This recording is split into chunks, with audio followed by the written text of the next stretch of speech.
Magandang umaga po sa ating lahat. Narito ang ating weather update para sa araw ng Martes, December 9, 2025.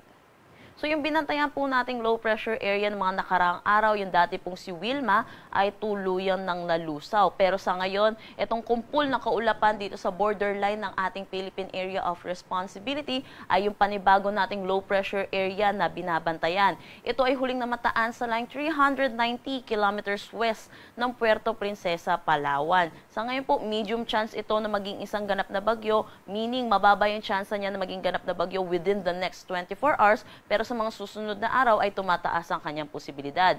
Pero sa nakikita po natin, kung magiging ganap na bagyo po ito, ay nasa labas na ng ating Philippine Area of Responsibility at palayo naman na din ng ating kalupaan.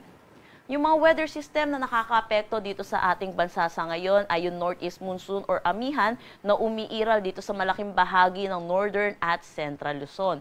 Pangalawa natin ay yung easterlies or yung mainit at malinsangan na hangin na nanggagaling sa dagat Pasipiko na umiiral naman dito sa may Bicol region pati na rin dito sa may eastern Visayas.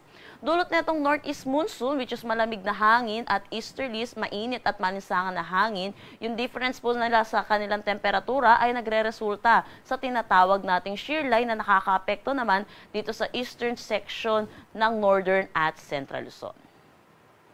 Para sa magiging panahon natin ngayong araw dito sa Luzon, inaasahan natin dulot na itong shear line, mataas ang tsansa ng mga kalat-kalat na pag-ulan dito sa may Cordillera Administrative Region, malaking bahagi ng Cagayan Valley, particularly dito sa may Cagayan, mainland Cagayan, pati na rin ang Babuyan Islands, dito sa may Isabela, Quirino, pati na rin dito sa may Nueva Vizcaya. Para naman sa Central Luzon, dito naman sa may Aurora, at dito na rin sa may Calabarzon. So inaasahan po natin mataas ang tsansa ng mga pag-ulan sa kanila ngayong araw. Dulot ito ng shear line. Samantala, para naman dito sa may Metro Manila, inaasahan natin makakaranas tayo ng maulap na papawirin na may mga mahihinang pag-ulan dulot ng northeast monsoon. Kasama na rin yung malaking bahagi ng Central Luzon at ilang bahagi na rin dito sa may Ilocos region. Makakaranas din po sila ng maaliwalas na panahon pero may mga isolated light rains pero dulot naman pa rin ito ng northeast monsoon.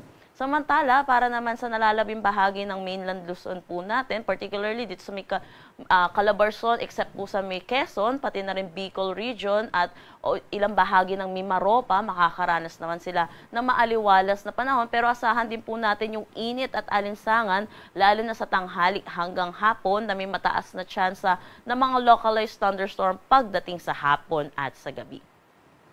Agwat ng temperatura para sa Metro Manila, 24 to 29 degrees Celsius. Para sa Lawag, 21 to 31 degrees Celsius. Baguio, 12 to 22 degrees Celsius. Tagaytay, 21 to 31 degrees Celsius. Tuguegarao, 22 to 26 degrees Celsius. At Legazpi, 24 to 31 degrees Celsius.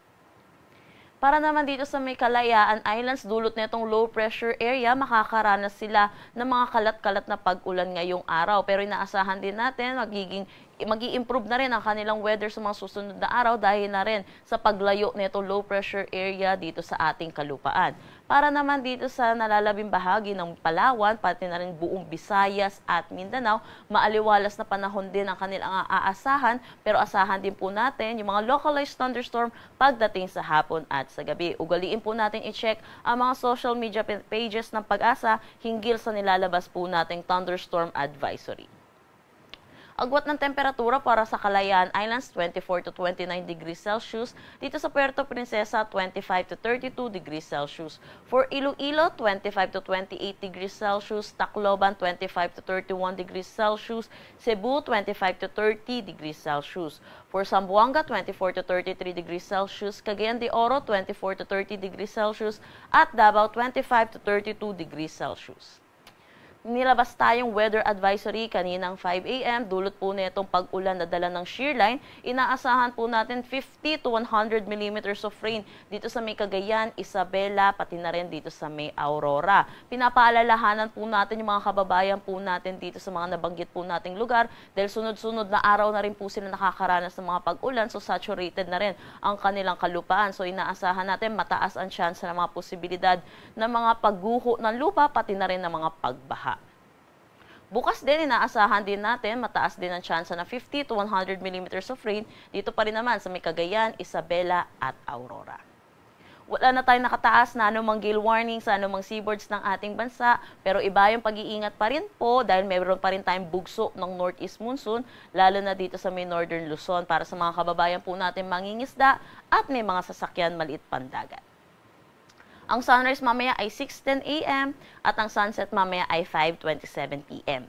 Para sa karagdagang impormasyon, bisitahin ang aming mga social media pages at ang aming website pag-asa.dost.gov.ph. At yan po muna ang latest dito sa Pag-asa Weather Forecasting Center. Shanel Dominguez po at magandang umaga.